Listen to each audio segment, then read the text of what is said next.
Okay, Spacious Shark here with the first video for Unit 6. Unit 6 is all about industrialization and economic development.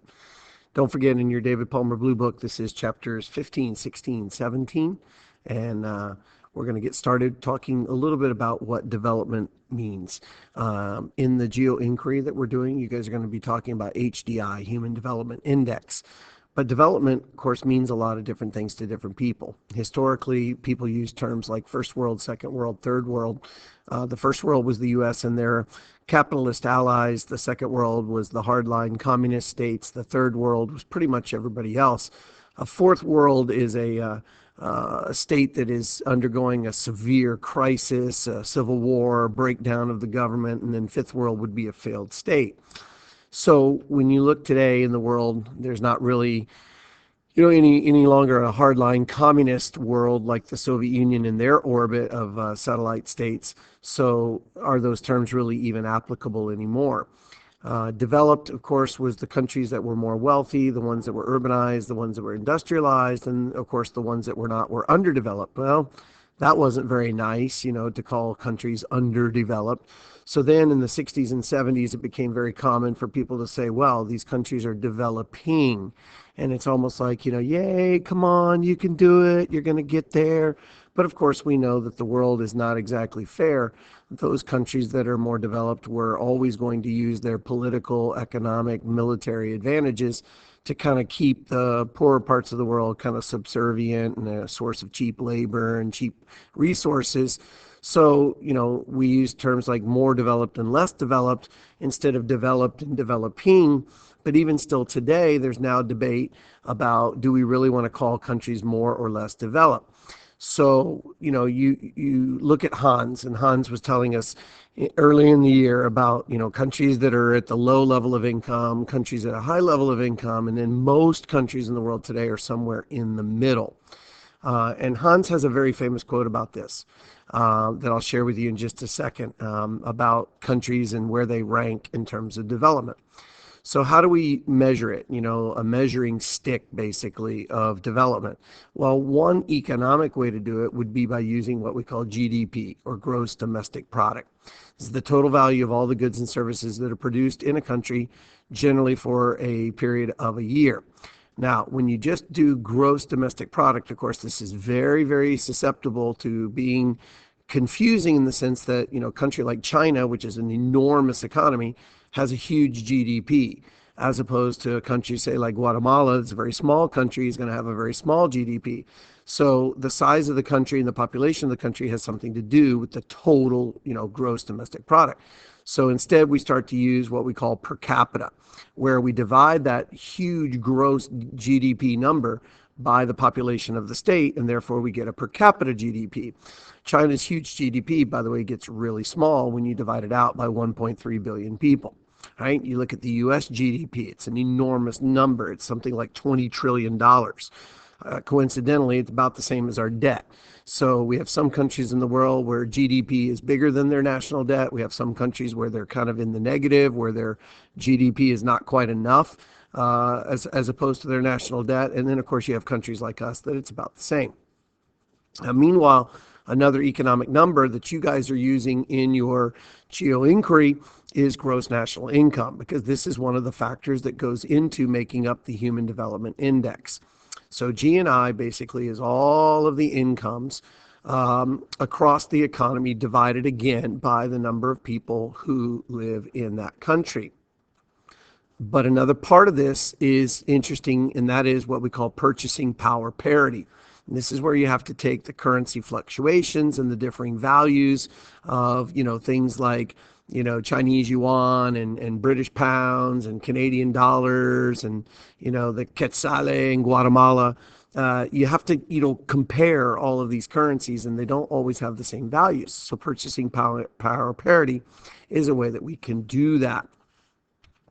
And then, of course, these mass variables never are going to show us the distribution of wealth within regions, because we can change scale The urban parts of the less developed countries are way more, well off than the rural areas where agriculture and village life is very common. And then, of course, don't forget the informal economy. This is the part of the economy that is not regulated, not taxed. These are the people that are doing the side hustle that you'll hear me talk about a lot. Countries like Nigeria, where so many people are entrepreneurs and they open their own business, but it's not, a business that is done through the official government channels. So therefore, they're just doing this side hustle out there on the street and they're making money for their family. But that is not counted in the official statistics because it's part of that informal economy. So historically, the key to development has been a shift from agriculture to industry. And of course, we're going to see that this is going to lead to urbanization, which is Unit 7. So here's the quote I was telling you about with Hans. Hans says, I have a neighbor who knows 200 types of wine. I only know two, red and white. But my neighbor only knows two kinds of countries in the world, those that are industrialized and those that are developing. And I know 200 kinds of countries because every country is at a different stage as they move along this pathway towards what we consider in the West development. So how did these countries that we consider more developed get to that point? So what happened was they, of course, shifted out of agriculture into industry.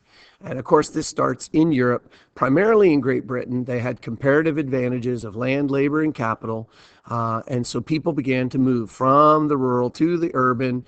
A lot of industry at that time was kind of in-home cottage industries, personal businesses, personal entrepreneurs, these early capitalists, because they had capital. They had the money to invest in machinery. They had the money to pay salaries.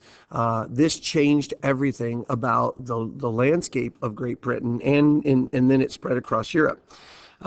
If you understand early American history, some of these people from the UK migrated into the United States. One of the famous cases was the gentleman who migrated out of Great Britain and took with him all of his industrial knowledge, and he knew the factory and rebuilt it in the United States. And at that time, it was actually illegal for some people in the UK to move out because they considered that to be very strategically important information. And so he came to New England and rebuilt the factory, and that is really what broke this British monopoly on early industry. The United States, of course, even better comparative advantages when you consider land, labor, and capital. The immigrant community that was continuing to come into the United States throughout the 1800s provided ample sources of cheap labor. Of course, our country is blessed with a tremendous sea to shining sea, territorial space. And of course, the government, in terms of being pro-business, being a bit laissez-faire, getting out of the way, keeping businesses, running and stimulating the economy. So again, all of this promotes urbanization.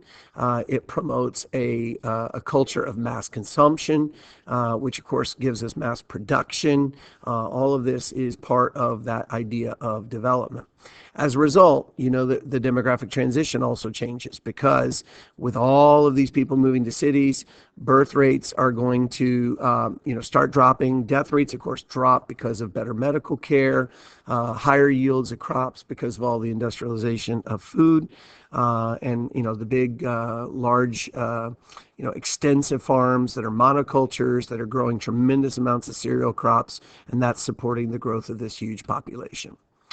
So the early economy, the early industry, a little bit different than today in the sense of Henry Ford, one of the big innovators of early industry. Everything was mass produced. Everything was all about economies of scale. So Ford was a big proponent of this idea of centralized, vertically integrated. He owned everything from the iron ore. He owned the mine. He owned the coal. He owned the ships that it transported on. He owned the factory. He owned the labor, basically. And Ford always wanted to pay his workers a good wage because he figured that he had so many people working for him. If they bought his own car, then that would basically be a great way for the business to be successful. So he always wanted to pay his workers a high wage. But this idea of businesses increasing their profits, automation in today's modern world, replacing the human labor aspect of it. We now have a system where the old mass-produced, we're going to make hundreds of millions of this product, whether you like it or not. That's changing, and today it's a more consumer-driven reality. It's flexible production. The Japanese have been the innovators of this idea of, kaizen, continuous improvement, just-in-time delivery, where when the worker on the factory floor needs the next part, they turn around and it has just suddenly been delivered. You don't have to have as much of an inventory in that sense. And having a big, large inventory costs you money, because if you're not selling that product, time is money. So we have new economic global relationships, trading blocks of countries all around the world. The EU, of course, has changed dramatically just this week because Brexit is, of course, now official. It'll be some time until they hammer out the final deal, but Brexit did officially go into effect. So the EU has lost some of its economic weight, in the sense that Great Britain is no longer a member of the EU. ASEAN, the Association of Southeast Asian Nations, the old NAFTA, which has been replaced by the new United States-Mexico-Canada agreement, possibly a new trade deal coming with China. All of these are examples of how the economy is really a global economy. When you think about the United States economy, 2/3 of our economy is service-driven. It's not industrial anymore. It's post-industrial. And so when we look at worldwide, the countries that are not as developed as the big economies of Europe, the United States, Canada, Japan, Australia, they're also moving towards a post-industrial economy. Countries like Brazil, India, China, a lot of service workers are now, popping up in those economies as well. So here's a cool map that kind of just shows you what we're talking about in terms of